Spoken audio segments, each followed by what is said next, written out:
Hi, Money Magicians. Welcome to episode 36 of the Money Magic podcast. So I don't know if I mentioned in episode 28 that Lungi is going to be one of our constant guests because I want us to start talking about fitness, body, and just trauma in the body and fitness, because we are kind of like nation that is obsessed with being fit and the number on the scale. And I think that's extremely traumatic. And it also impacts our finances, and we're not even aware of it because how we look, often we then correlate to how we look to this is when I feel good because I look good, and then that's when I'm going to allow more money in.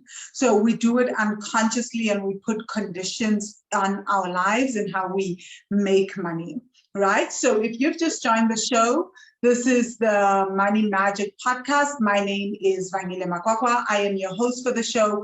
I help women of color heal ancestral money trauma so that they can fall in love with their bank accounts, increase income, and live their best lives. If you're watching this on YouTube, welcome. But you can also go download the show on Podbean. We're a podcast as well, right? So it's just not the videos. You can get us on Podbean, find us on iTunes, find us on Amazon, and also find us on Spotify. Anyway, over to our guest today. Let me welcome her. Hi, Lungi. So lovely to have you on the show today. Hello, Van. Thank you. Hi, everybody. My name is Lungile. I work as a fitness trainer, and I help women meet their fitness goals using their feminine cycle. Ooh, I so love that, using their feminine cycles. So, so today, Luns, I wanted us to talk about being in the body, and this concept, I guess it's called body dysmorphia. Not I guess, it is called body dysmorphia.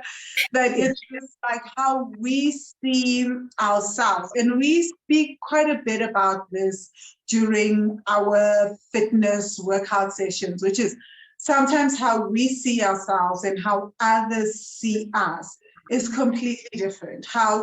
Because of everything around us and mostly what we were taught growing up. And I want to use your story, if at all possible, like what we were taught growing up. And I'll also share my story, right, about our bodies.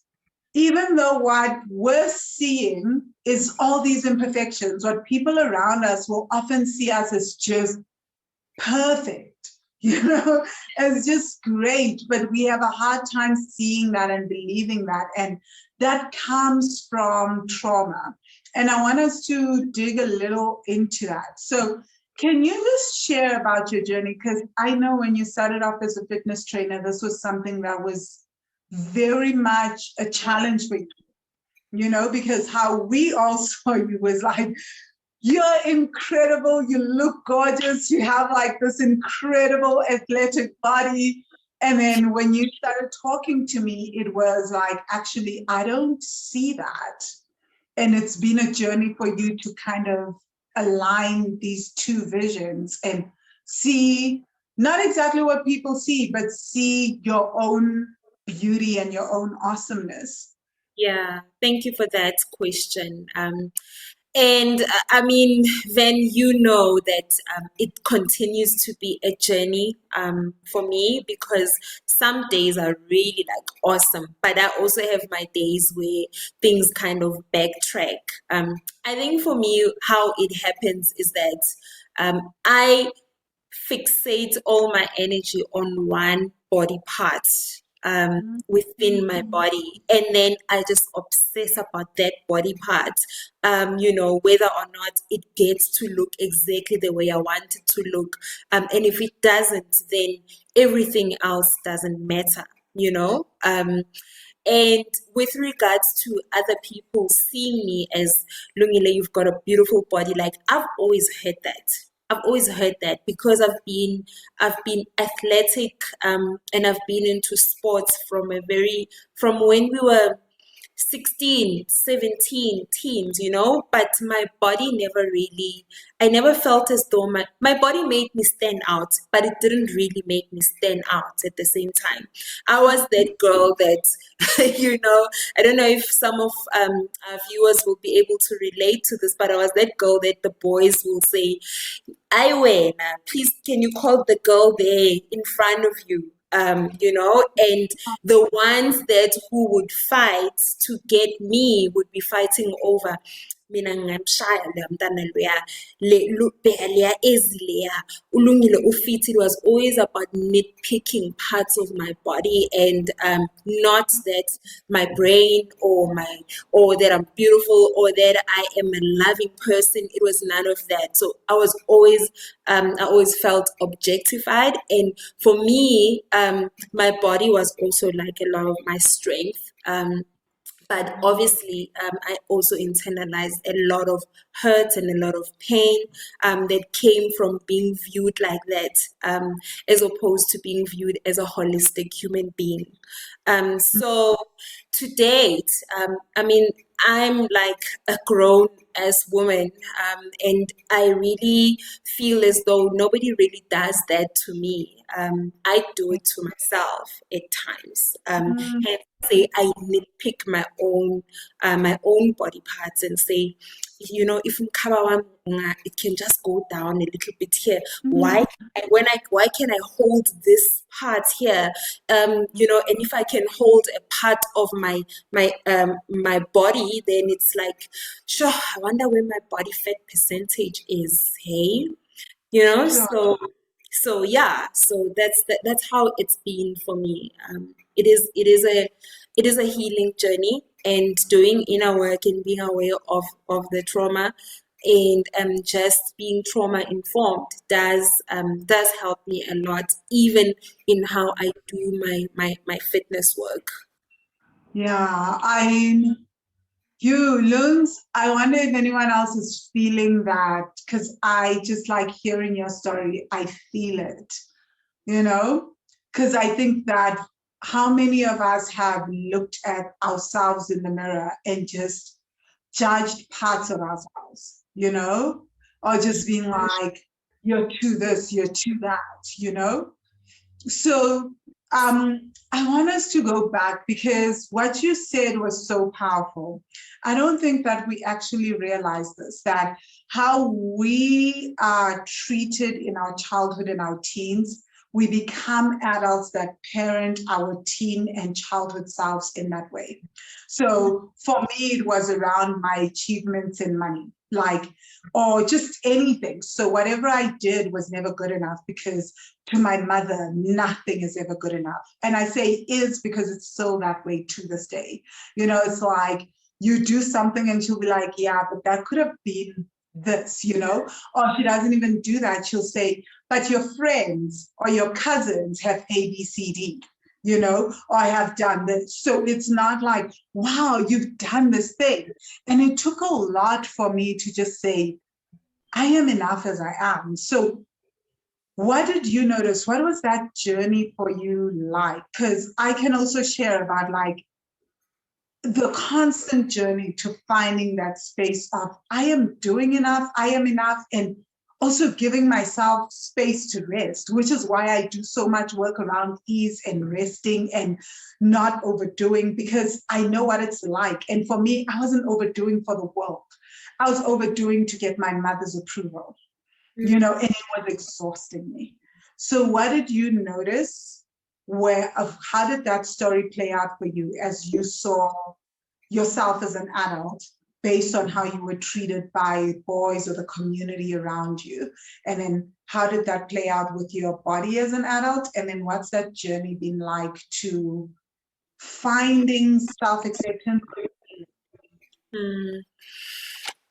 Yeah, I mean, there are no coincidences in life, and it's not by mistake that I work in the fitness space right now. I think that I've carried the work, and I've actually put in a lot more. I can say that I try my level best to approach fitness from a point of love, from a point of love as an adult. But sometimes I will still, if there's no middle ground for me, sometimes I will choose, instead of, if like right now I want to learn how to ride a bicycle. Why? Because I want to do 94.7 cycle. If I want to learn how to swim, why? Because I want to go diving. Like for me, things are always to their extreme.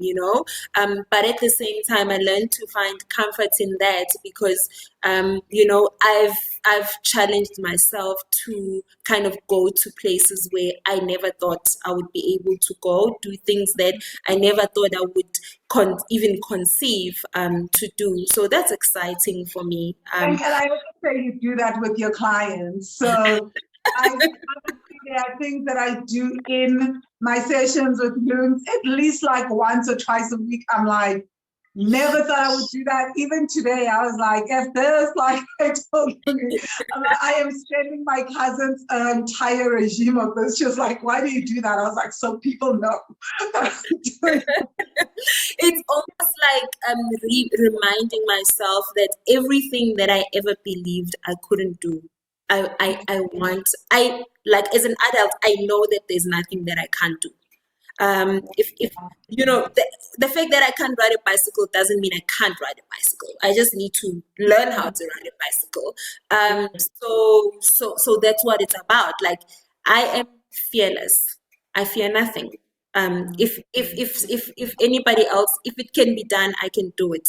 I can do it. Whatever it is, if it's in line with fitness, I can do it. And as a young woman, I didn't always believe that. I didn't always believe that. Yeah. Oh, I love that. I love that. So, how did you get to that point where you were? Because I think, like, looking at your body, and let's say that there were things that you, like you said, you could hold parts of your body. And we live in a world that tells us that as women, we should shrink as much as possible, right? How did you get to the point where you could actually be okay with your body as is? Okay, so how I started falling in love with myself was when I first got to learn about womb work.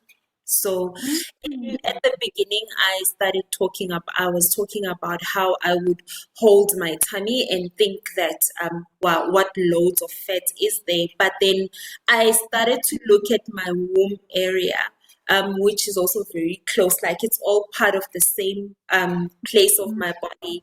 I looked at it different from a point, as opposed to what does it look like? I looked at what does this body part do for me?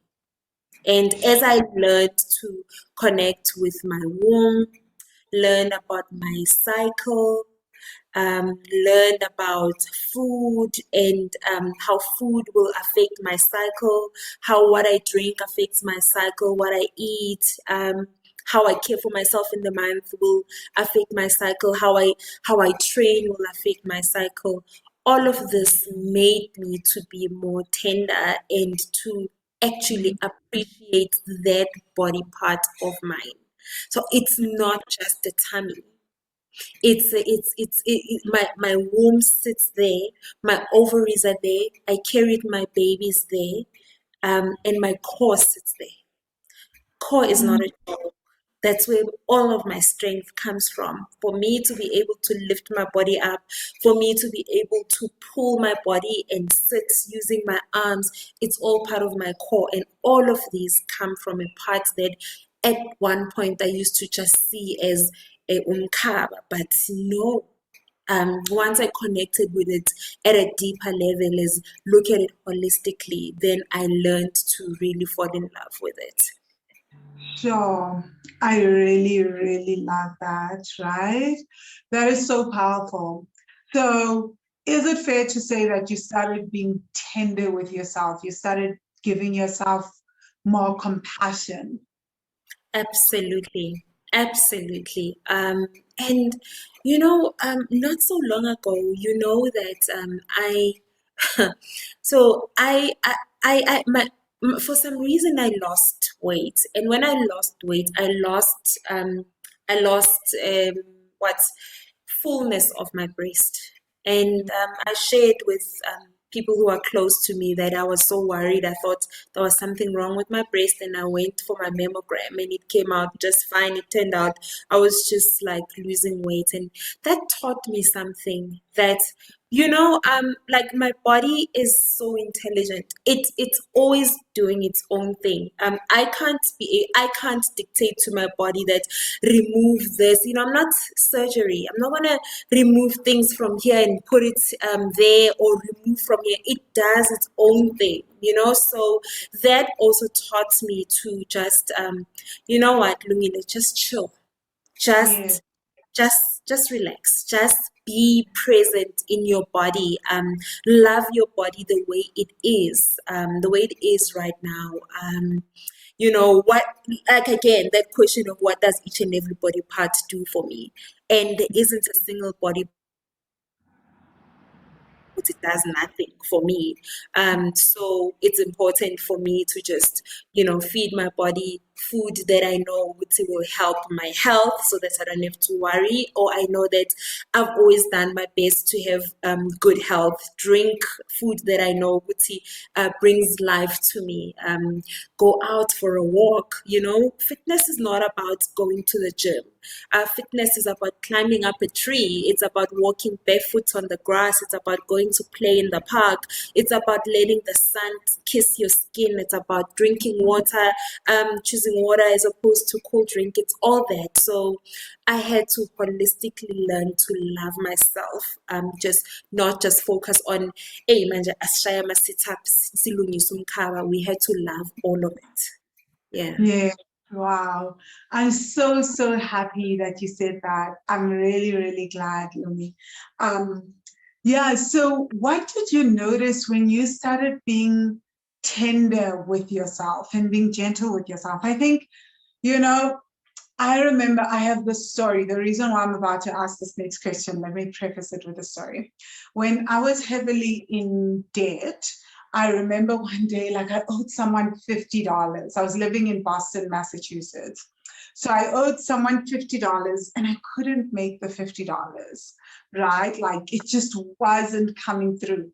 In those days, like when I had $50,000 in debt, even making $10 or manifesting or somehow getting $10 in a day was so, so hard for me.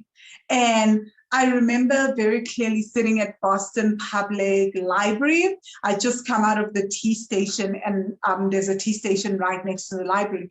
Went to sit at the library steps, and I just remember just beating myself up, telling myself how absolutely stupid I was, how ridiculous I was, how I just criticized myself. And I remember calling one of my friends, and I was just saying all these things about myself. And she was like, it's just $50. Is it worth beating yourself up like this? Would you talk to your best friend like this? Would you be so harsh to yourself like this? But I don't know. This to me was how I had been loved by my mother. So growing up, that is like for 17 years of my life, every day I woke up to being told I was stupid, I was useless, I was good for nothing, I was going to fail, all these things. So as an adult, when things didn't work out for me, I used the exact same words, and I kept beating myself up like that. And I thought I was actually motivating myself to change my finances. That conversation that day completely changed my life. And I remember after that conversation, hopping on a phone with my sister, and Honey was like, yeah, that's really, really brutal, right? Like, please don't do this to yourself. And I started to make the conscious decision that day to talk to myself like I would talk to my best friend. I don't know how to do that. It would take years of unlearning and healing for me to get to that point. But at least it was a decision that I made to say, I'm going to change that. And insane as it is that changing that and being more tender, more gentle, more softer with myself has actually led to greater successes and just better relationships with other people for me. It helped me pay off $60,000 in 4 years. It just changed so much because I started also looking at the people that I was allowing into my life, men especially that I was allowing into my life, that were treating me that way because I didn't know better. Yeah. To the outside world, I was super confident.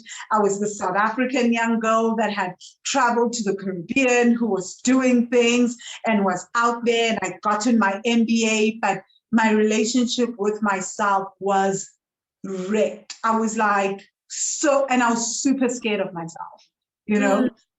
Every failure meant that I would bully myself. It wasn't just my mom that I was scared of, it was also how I would treat myself.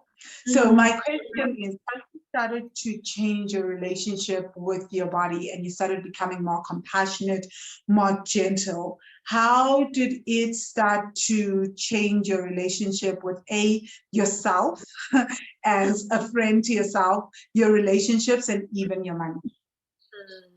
Well, I mean, with myself, um, I I think that I've actually become a person who doesn't hold on to things that torture my soul anymore. You know, um, just last night, I unplaited my hair, and I realized that my hair was like so brittle, and it had patches, and the braids. I don't know what happened, but I didn't like what I saw when those braids came off. And during the night when I went to sleep, I was just thinking, oh my goodness, what am I going to do now? Am I going to wear a bandana? Must I try and plait this hair? Must I stop brushing it? What am I going to do? But I was in my frustration at 3 o'clock in the morning. As in, when the sun comes up, if this hair doesn't want to be with me right now, if this hair is here but it isn't, I'm going to let it go.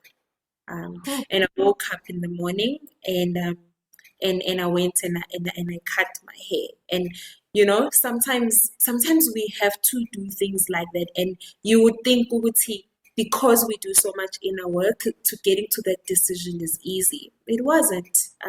But it was, for me. I thought I deserve to show myself some kindness, and I can't walk around every day with hair that's got patches. I'm gonna let it go. I'm gonna put on earrings. I'm gonna wear lipstick. I'm gonna be me. I'm gonna be happy. And that's exactly what I did. And I've never been bold my whole life. I've never been bold. Like, this is the first. I've never been bold. Bold.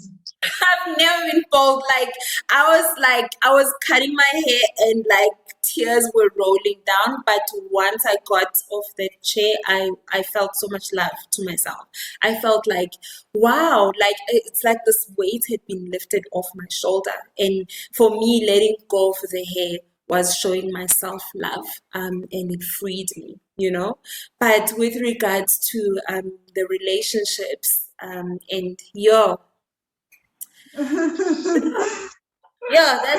that's a lot, really, because sure, once you get to that point where you really fall in love with yourself, then even your standards kind of change, your standards change. The way he or she speaks to you, the food that they serve you, how thoughtful they are around you, the words, the choices that they make. Do they make you aware when you start being too hard on yourself? For me, I was intentional about having people around me who are going to say, so Khalil, because me, it was part of my upbringing, part of how I've always spoken to myself, and I was used to, as we were growing up, I was used to being spoken to as that object. So when someone says to me, so Khalid, don't speak like that, ngempilo yakho. Is that absolutely true, ukuthi ukuthi you fat. Are you sure? Without any doubt, have you tested that with all evidence? Ukuthi you fat. Is that absolutely true? Once I've surrounded myself with people who ask me that, and people who say, guard your energy, Lungile, guard your thoughts, protect your heart, surround yourself with positivity, and that is what will grow into your life. Then things changed for me. So yeah, Oh, and beautiful. That is so beautiful. I love that because it's like, it's so gentle, it's so soft. It's not, we live in a world that's push, push, push. And I'm actually, before we even go into the money, like, did the gentleness also change how you train? We've had a conversation around this, like how you would train beyond your point, and now you change that so much, and you even do that with your clients as well. Like, you teach us to be gentle with ourselves. Can you talk about that? Because in the fitness industry, that's why I was always like hesitant to get a fitness coach. I got you because, well, I was like, wow, she works with the womb, and I know she's one of the Money Magic students, and she's trauma informed. I want to work with her because of that. yeah, it's okay to stop and shed a tear during a workout session. That's allowed. It's okay to feel during a workout session. I mean, I remember in my journey, I've been trained by a lot of male, and I love them. But there was always that thing of, when I cry, it's like push, push. No, don't stop. Just push through it. I see Like, those videos where like people are told like yeah, someone is like on the football field or something, and they cannot go anymore, and they just like push, just push. go. I'm like, this Yeah, person is literally exhausted at death's door. Like, taking just even a 5-minute breather will not kill them, and will not kill you as a coach. Just like, they still gonna finish, but it's also okay to finish having had rest in between. absolutely. And I remember one of the things as well was that, we will throw up, we will fall. We like Oh, you told me that people throw up in workout sessions. I was like, no. just throw up. Yeah, move right along. Everybody throws up. Your body's just shocked, like So for me, reconnecting with the womb also reminded me to take time out. It reminded me to see when my client is approaching, that time where we need to tone things down, and also be aware of the weeks when our energy levels are really high and we can push, but we use more courage in our sessions than push, let's fight. We use more courage, we use more how keep trying, let's not give up, let's try, and we use more let's finish, instead of, if we have to do 5 sets, we're gonna do 5 sets. We're not looking at the clock that now my time is up, so I must go. We finish what we start. We don't leave things in the middle. So there's still some sort of discipline within the session. There's still commitment to something, but it's not brutal. Oh my gosh, I love it.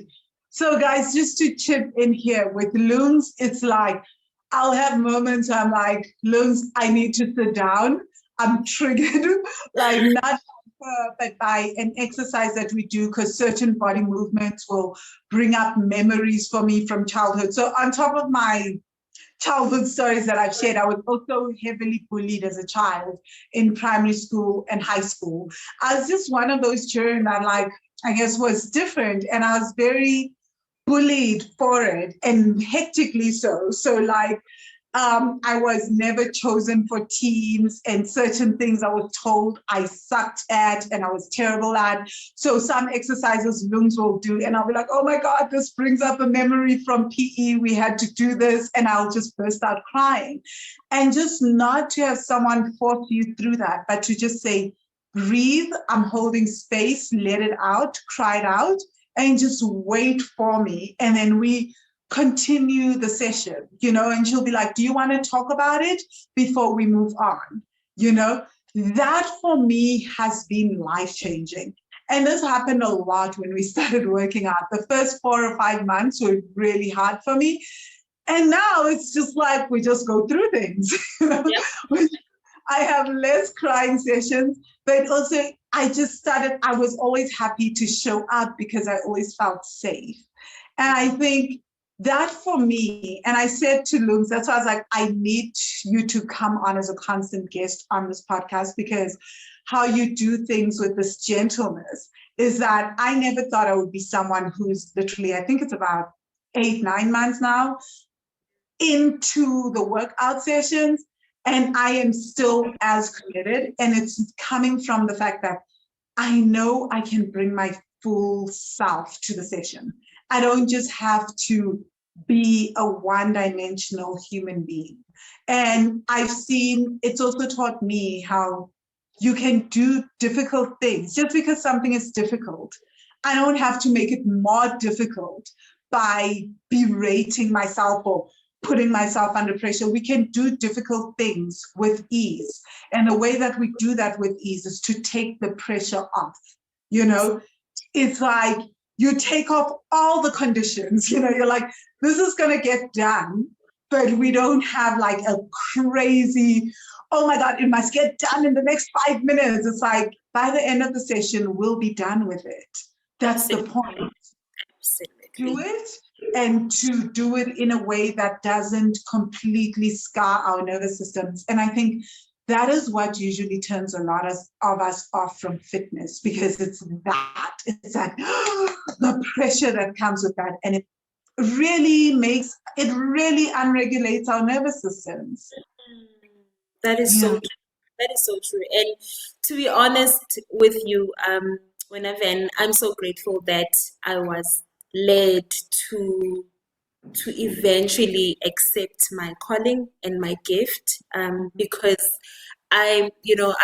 it's not like this is what I've always done, working with people and training with them in this way. You were actually one of my very first,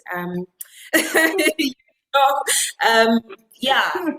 You and Nomcebo, like were the very first person who entrusted your bodies with me, and I think Uguti, another thing that I was given that I didn't know I was given was just a soft voice. Anyway, I just don't, I don't know how to, I don't know for me to scream. It's just not in my nature to be that. And it's what I've always, I realized that it's what I've also longed for in my fitness journey, because the shouting scared me anyway. The shouting frustrated me anyway. The shouting, even when I was... that grew up in households where we were constantly shouted at. Right. It's so unnecessary. That is so true. And it only gets you more. It's like we umzimba wako tenses up. So training then becomes even more difficult. If you tense and you're nervous and you're worried that I'm not going to be able to do this and this person is going to get angry with me. So the approach was like completely different. It was more of giving to others what I needed most. And then by doing that, that's what the universe gives right back at me as well. That's so powerful. So my final question is, what have you noticed in terms of the softness and even building your business, like being soft and tender with yourself? How has that started to impact your money journey and even how you build your business? Yeah, okay. So my business is built on, let's call it organic, authentic. I always want to trust that I will attract the people who have similar values and, my tribe. My tribe. So, so, that's exactly how it's unfolding. I'm not for everyone. No one is for everyone.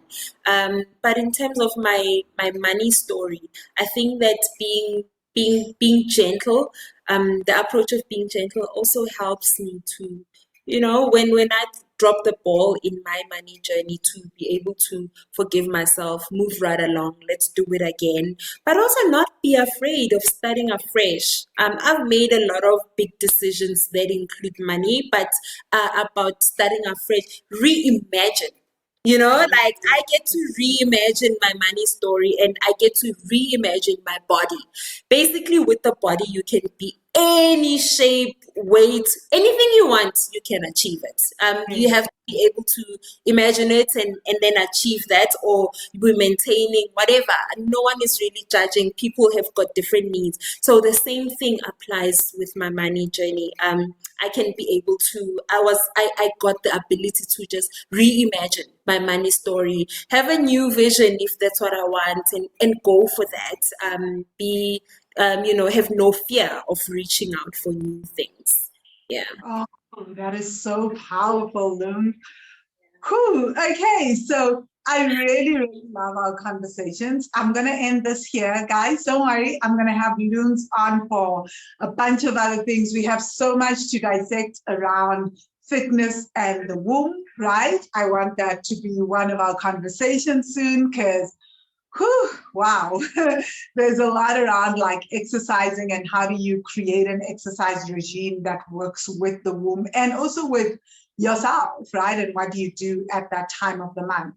But that's not for today. Today, I hope you guys got what we were talking about, which is the importance of self-compassion, being gentle with yourself, and just going on this healing journey of self-acceptance and how it can change not just our relationship with money, but our relationship with our bodies, the way that we train, and actually lead to our so-called weight loss goals, right? Not to say so-called, but our weight loss goals or our fitness goals, because sometimes we have goals just to be stronger. That's one of my goals, to just be stronger in my body.